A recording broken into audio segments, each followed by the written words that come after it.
It's Liz Emis here, the Minister of Education over at First United Methodist Church in Omaha. Welcome, no matter what time of day or day you're watching this video. Welcome to our time together. We began March with Transfiguration Sunday. For me, that was yesterday. And we are now in Women's History Month, which is one of my favorite things to celebrate and honor. So I wanted to go through a little bit of the Transfiguration story and actually hearken us back, help us recall just a little bit ago how we had spoken about Hagar and Hagar's story, because Hagar, yes, was a dark-skinned Egyptian woman and slave. So yes, it makes sense that we discuss her during Black History Month. It also makes sense that we discuss her during Women's History Month. So I'm going to walk you through a little bit of the connections, if you will, that I see in these stories. Mark, the Gospel of Mark, includes the Transfiguration story, and this is a very big term that we tend to discuss as revealing. When you are transfigured, when you are changed, it often reveals to those around you more about you, but it can also convict and inspire you to embrace who you are, who you always have been.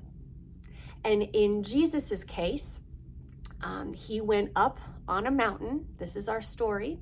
And on that mountaintop, he saw those who came before him, both past and present, and what that then meant for him going forward in the future, and who he was to embrace himself as being, and watch as others came to that similar conclusion and embraced him as that person for the transforming or transfiguring of the world.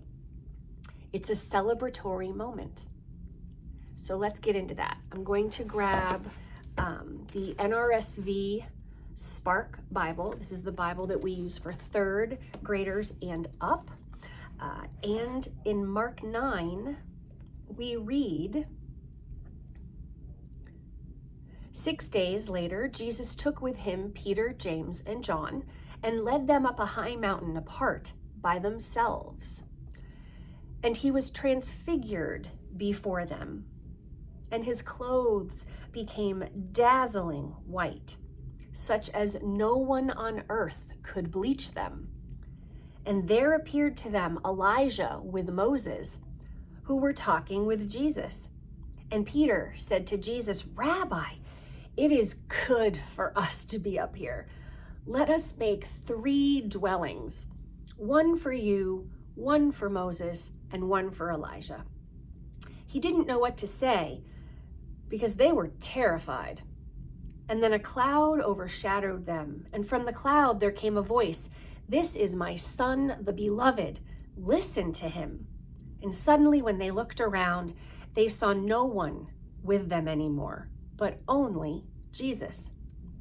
And as they were coming down the mountain, he ordered them to tell no one about what they had seen until after the Son of Man had risen from the dead. So they kept this whole matter to themselves, questioning what that rising from the dead could mean. There's more to this story, but that's a significant chunk. That is 10 verses. So we're going to stick there. Jesus asks them to say nothing. They are on the mountaintop. They have reached the pinnacle, both physically and figuratively.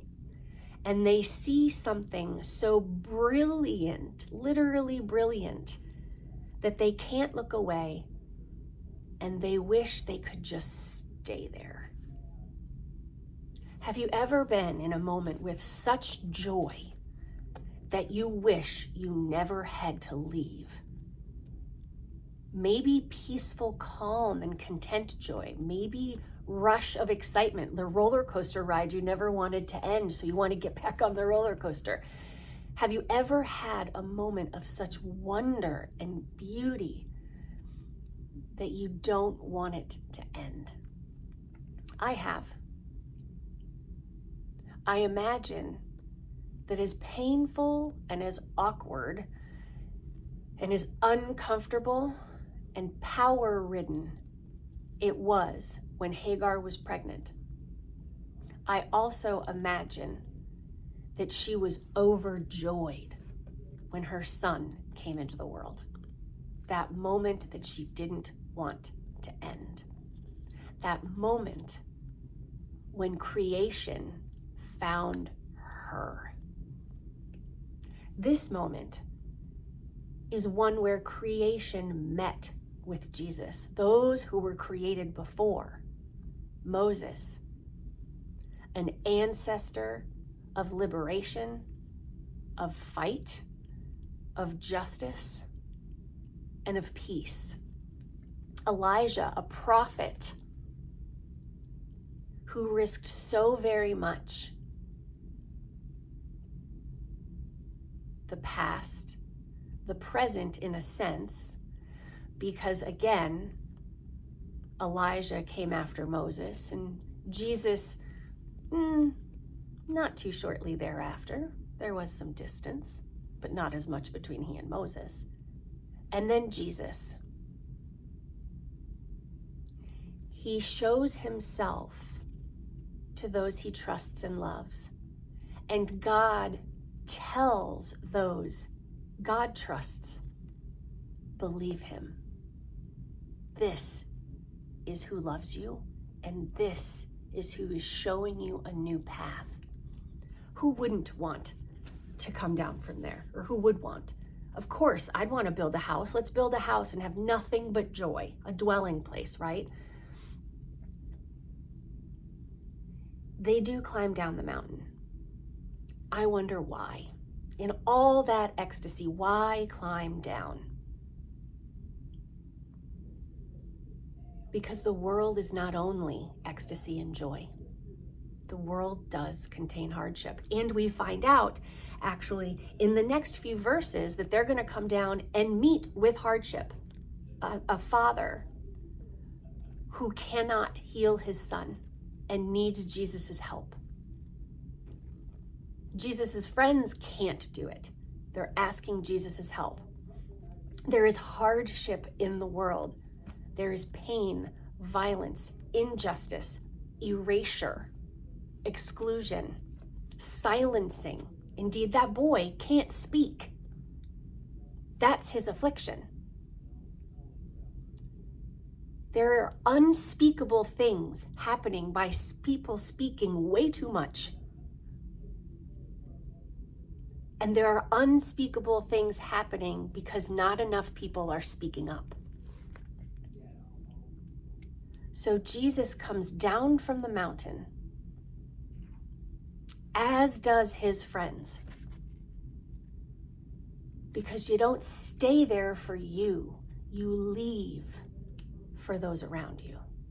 And you take that brilliance and that joy and that fervor that you have been graced with and sanctified by, and you scatter that out and paint that out and splash that out to as many as you possibly can by empowering them, helping them heal and heal themselves, and creating systems and scenarios whereby they then can speak and are unsilenced and experience that brilliance, not just on the mountaintop, but in the valleys, so that the valleys become the mountaintops, where the highs become lows and the lows become highs, and balance occurs. That is transfiguration. The transforming of individuals and the transforming of the world. Amen.